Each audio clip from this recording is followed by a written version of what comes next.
অনেকে জিজ্ঞেস করলে অনেকে বলে রোজার মূল উদ্দেশ্য হচ্ছে না খেয়ে থাকা। না, অনেকে বলে গরিবদের কষ্ট অনুধাবন করা রোজার উদ্দেশ্য। না, রোজার উদ্দেশ্য কি, সিয়াম পালনের উদ্দেশ্য কি, এটা আল্লাহ তাআলা স্পষ্ট এই আয়াতের পেছনে বলেছেন যে লাআল্লাকুম তাত্তাকুন, যাতে করে তোমরা আল্লাহ সচেতন হতে পারো, আল্লাহ ভীতি তোমাদের মধ্যে গ্রো করে, গড কনসাসনেস, আল্লাহ কনসাসনেস, আল্লাহ সচেতনতা যেন বাড়ে, দ্য সেন্স অফ অ্যাকাউন্টেবিলিটি, আল্লাহর সুপ্রিম কোর্টের কাঠগড়া এ দুনিয়াতে আমি যাই করলাম তার সব কিছু যে পাই টু পাই হিসাব দিতে হবে, এই sense, to enhance the sense that what ever we do Allah is watching me. আপনি যাই করেন কেউ দেখে না, কিন্তু দেখে কে? শুরুতেই তো জিজ্ঞেস করেছিলাম যে কেউ যেটা দেখে না সেটা দেখেন কে? কেউ যেটা শোনে না সেটা শোনেন কে? এর নাম হচ্ছে লাআল্লাকুম তাত্তাকুন, যাতে করে তোমরা আল্লাহ সচেতন হতে পারো, আল্লাহ ভীরু হতে পারো। দুনিয়ার কেউ দেখে না, কিন্তু আল্লাহ দেখে। এটাই রোজার মূল শিক্ষা। আমার প্রিয় ভাইরা, আপনি লুকিয়ে লুকিয়ে ঘরের ভেতরে অন্যায় করেছেন, পাপ করেছেন, আপনার বাবা দেখে নাই, মা দেখে নাই, স্ত্রী দেখে নাই, কিন্তু দেখেছে কে? আল্লাহর চোখ ফাঁকি দেয়া যায়?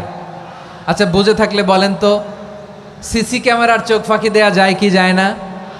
পুলিশের চোখ, র্যাবের চোখ, বিমানবন্দরে কাস্টমস অফিসারের চোখ, কিন্তু আমার আল্লাহর চোখ? সবাই বলেন, আল্লাহর চোখ ফাঁকি দেয়া যায়?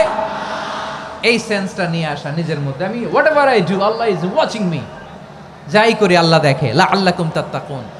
রমাদানের রোজা, ইফতারি, সিয়াম, ইবাদত সব কিছুর মধ্য দিয়ে আপনাকে খেয়াল করতে হবে যে লাআল্লাকুম তাত্তাকুন এই স্ট্যান্ডার্ড এটা অ্যাচিভ হচ্ছে কিনা আমাদের, যাতে করে তোমরা মুত্তাকি হতে পারো, আল্লাহ ভীরু হতে পারো। তাকওয়া, এটা হচ্ছে the essence of Islam. What is তাকওয়া? তাকওয়া মানে কি?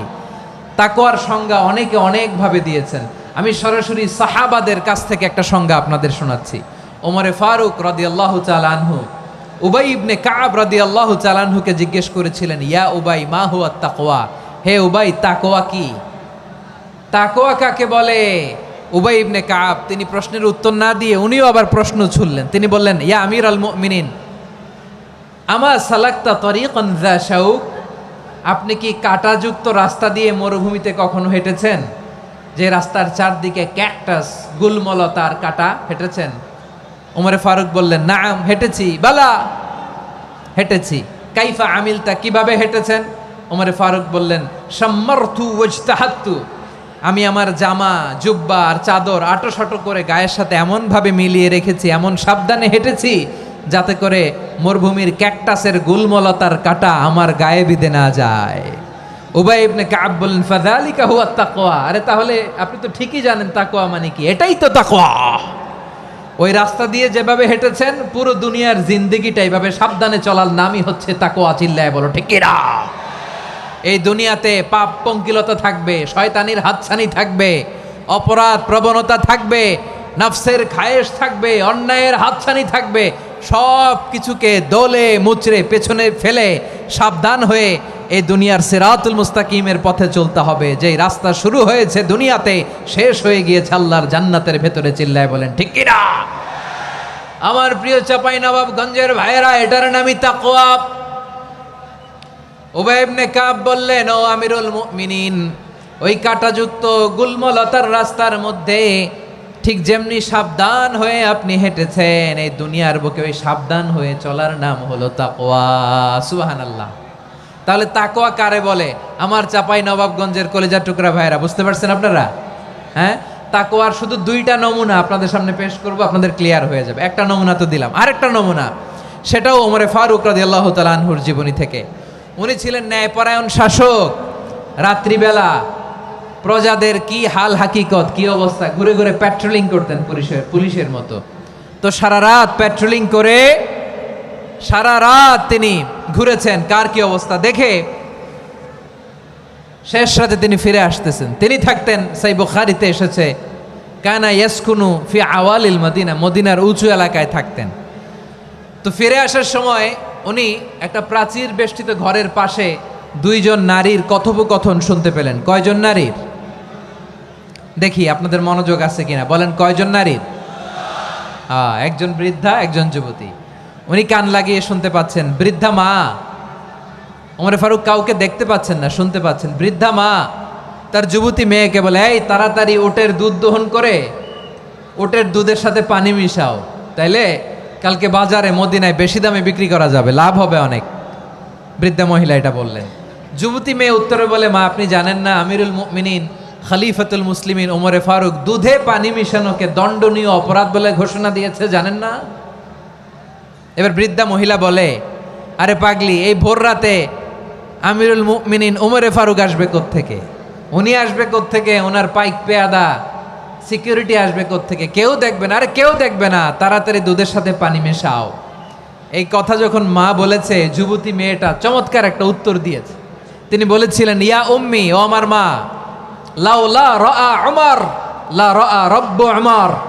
ও আমার প্রিয়তমা মা, আপনি ঠিকই বলেছেন, গভীর রাতে ওটের দুধে পানি মিশালে ওমর দেখবে না, কিন্তু মা খেয়াল রাখবেন, ওমর যদি নাও দেখে, ওমরের রব কিন্তু দেখে। চিল্লায় বলেন ঠিক কিনা?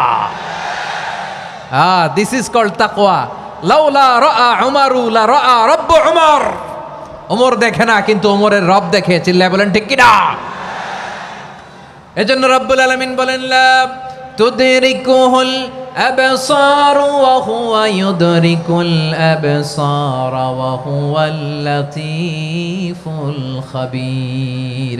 তিনি এমন সত্তা, দুনিয়ার কোনো চোখ তাকে দেখে না, কিন্তু দুনিয়ার সবগুলো চোখকে, সব মানুষের অ্যাক্টিভিটিসকে, আরশের উপর থেকে সব কিছু মুহূর্তে মুহূর্তে দেখতে পান কে? তাহলে তাকওয়া কারে বলে বুঝতে পারছেন? হ্যাঁ, দুনিয়াতে সাবধানে চলার নাম তাকওয়া। কেউ দেখে না, কিন্তু আল্লাহ দেখে। এই সেন্স, এই জবাবদিহিতার ভয়, দ্য সেন্স অফ অ্যাকাউন্টেবিলিটি, এই সেন্স নিজের মধ্যে গ্রো করার নাম হচ্ছে তাকওয়া।